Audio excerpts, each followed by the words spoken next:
He's good looking, tan, and has great hair.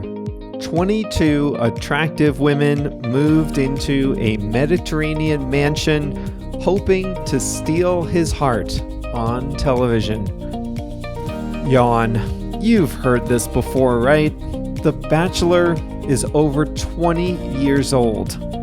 But this time, something was different. This Bachelor, Gerry Turner, was 72. The women in the house were between 60 and 75.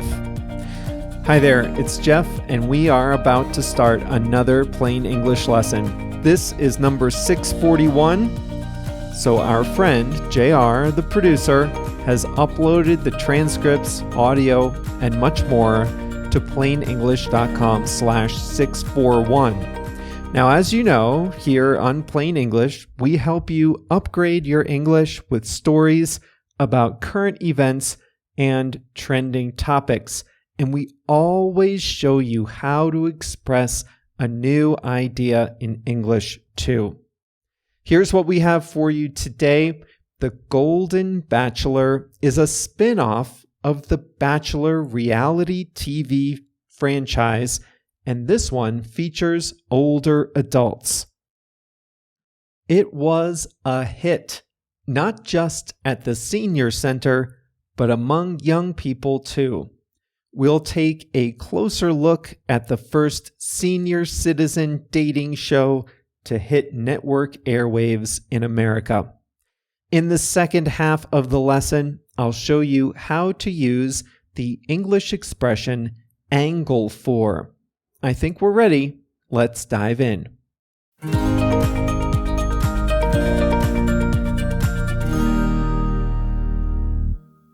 The Bachelor was one of the first reality shows and the first hit to focus on romance and dating. The Bachelor has survived as one of the most popular reality television franchises since its premiere in March 2002. In the show, a roster of women compete for the affections of one man. Week after week, the man eliminates women from the competition until he selects the winner to marry. The Bachelor has led to a series of spin-offs. The Bachelorette flips the script, putting a single woman at the center, while it's the men who compete for her. Other spin-offs feature returning contestants and exotic locales. An entire subculture has grown around the show's fanatic followers. Just search Bachelor Nation and you'll see what I mean. But what started as a fresh, exciting concept has become depressingly familiar. The conflicts and rivalries that were once so riveting now seem recycled. The show promises that two people will find love, but the majority of winning couples split up before ever tying the knot. The show's popularity has attracted contestants whose goal wasn't to find love, but instead to find fame as an influencer after leaving the show. Cynical audiences wondered whether the contestants' antics were in the spirit of winning the competition or of generating buzz for their post-Bachelor careers. So The Bachelor needed a second act, and it found it from an unlikely place. A bachelor and contestants who themselves were looking at a second shot at love. The Golden Bachelor starred Gerry Turner, a 72-year-old widower from Indiana. He was married for 47 years to his high school sweetheart. She died in 2017, just weeks after Gerry retired. His story of grief and his desire for a second marriage later in life set the tone for the season. The contestants, too, brought their stories of love and loss. Unlike the typical Bachelor contestants, these women had lived full, rich lives already. They brought their own stories of grief, divorce, loss, raising children, jobs, retirement, and hobbies. Several, including Gerry, used hearing aids. "I'm awfully nervous," one contestant confessed as she met Gerry for the first time. In a later episode, Gerry met a contestant's grandkids. Viewers said this dynamic made the show seem more real. Love wasn't a game for the contestants. Sure, there was drama, but the contestants didn't have time to waste. They had kids and grandkids to think about. While a few did have public social media accounts, none seemed to be angling for post-show fame. Gerry and his dates did active older adult activities. They rode horses, hiked to a waterfall, took a hot air balloon ride. They even played pickleball. And what would a Bachelor franchise be without steamy makeout sessions and shots of the Bachelor and his date enjoying morning coffee in bed? ABC, the television home of The Bachelor, is said to have been planning a senior citizen spinoff for 10 years. Broadcast television audiences skew older. ABC's median viewer is 64, despite the fact that so few shows focus on older adults. So what took them so long to make a senior Bachelor? Keep in mind that the show was a risk. It wasn't at all clear if audiences wanted to see romance and physical intimacy among older adults. Only a handful of dating shows in the English-speaking world have featured older couples. One of the most successful, My Mum, Your Dad, in the UK, focused more on the family dynamic than on the romance. The Golden Bachelor was a huge success for ABC. Senior centers around the country organized watch parties. But the Golden Bachelor appealed to all age groups. It was ABC's most streamed reality TV show, and it set records in younger demographics too. More than half the viewers of the finale were under 65. Even reality TV skeptics hoped that it would open people's minds. It showed life over 60 as a time of rebirth, adventure, and discovery. It showed how the loss of a spouse can affect a widow or widower in the next relationship. And even those that don't like dating shows can be happy that this show started conversations among people of all demographics about love and aging. One contestant, 60-year-old Joan, had to leave the show early to care for her daughter. "As you get older," she said, "you become more invisible. People don't see you anymore. like you're not as significant as when you're young.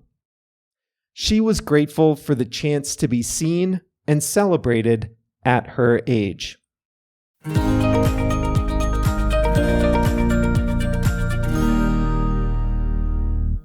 I didn't watch it. I have never been a fan of The Bachelor.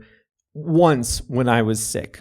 Once I watched a spinoff, Bachelor in Paradise, and I was entranced. I couldn't take my eyes off the screen. And that's when I knew this was dangerous. I needed to stop watching. This was not going to lead to good habits, I told myself. So I didn't watch again. I did see promos for The Golden Bachelor, and I watched some clips on YouTube to prepare this story. I thought the concept was interesting, although I didn't want to see the contrived drama. And there's something a little not right about 22 women lining up to prove their worth to one man, no matter how old they are. I don't know. But it was really popular. Gerry and the winner got married on television shortly after the new year.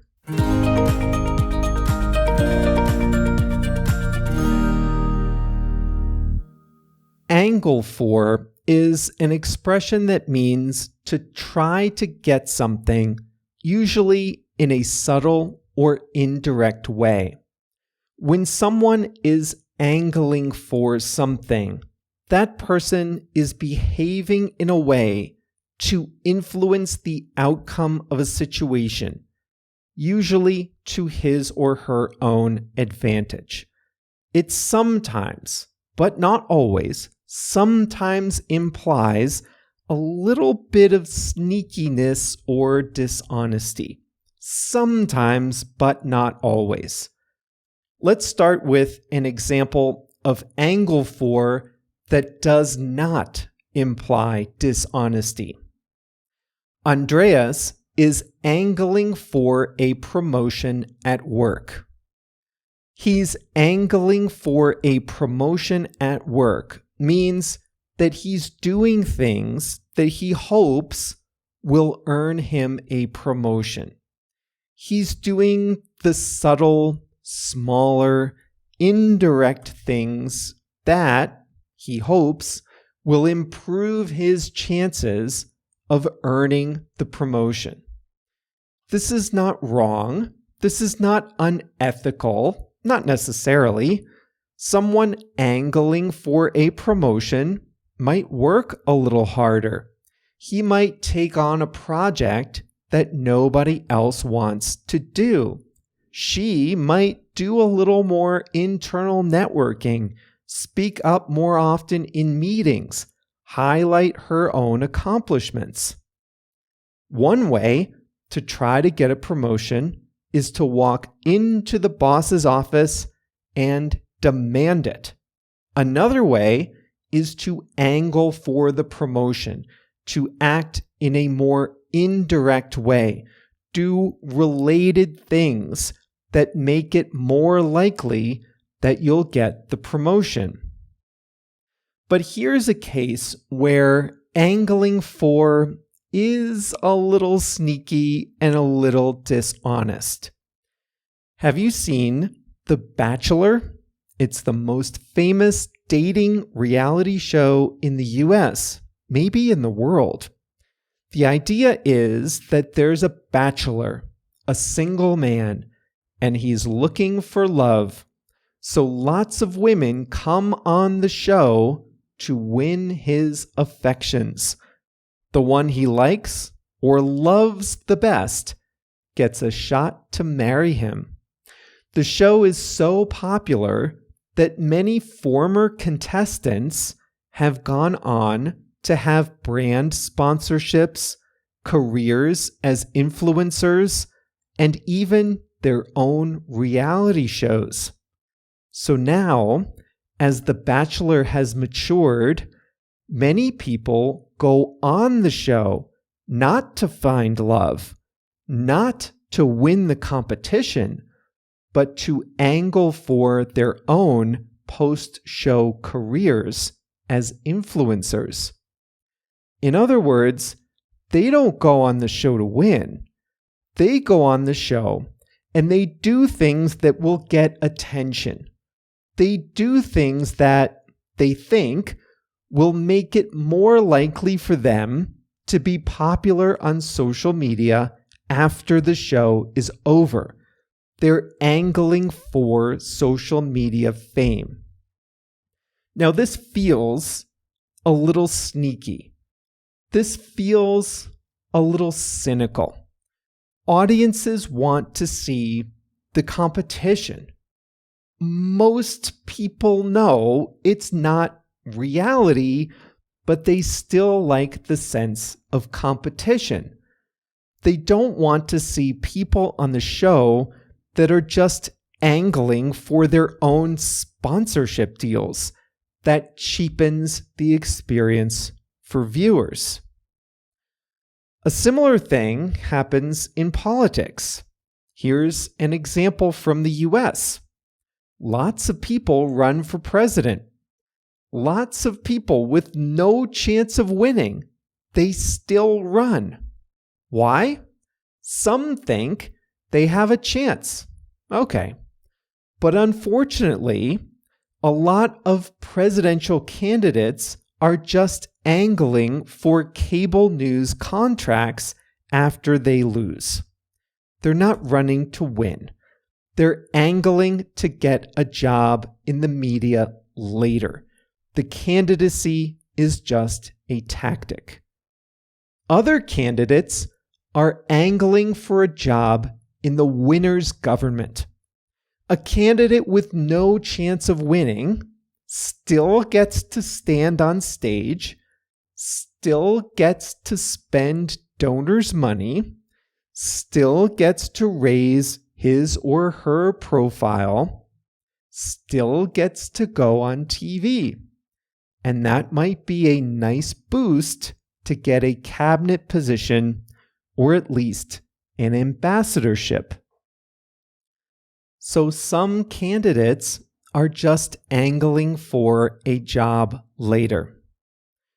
The most recent example of this was Vivek Ramaswamy, a businessman who was supposedly running against Donald Trump for the Republican nomination. But curiously, Ramaswamy took every opportunity he could get to praise Trump, supposedly his opponent. What was going on? He was clearly angling for a job in a future Trump presidency. So that's angle for. A few quick examples before we wrap up. You can angle for a party invitation. That's not dishonest. If you want to get invited to an exclusive party, you might network with people who are usually invited. You might flatter the host. You might do things that you think would get you invited. That's angling for a party invitation. Utah is a beautiful western state in the mountains. Salt Lake City, the capital, hosted the Olympics in 2002. The city is angling to host a future Olympics. The city is putting some documents together, forming committees, starting to do some work. They're angling for the 2034 Olympics. That's 11 years from now, but they're starting to do things now that will make it likely that they'll win later. And that's it for us here at Plain English. This was lesson 641 of Plain English, so that means JR has uploaded all the great resources to plainenglish.com/641. We'll be back with a new story on Monday. See you then.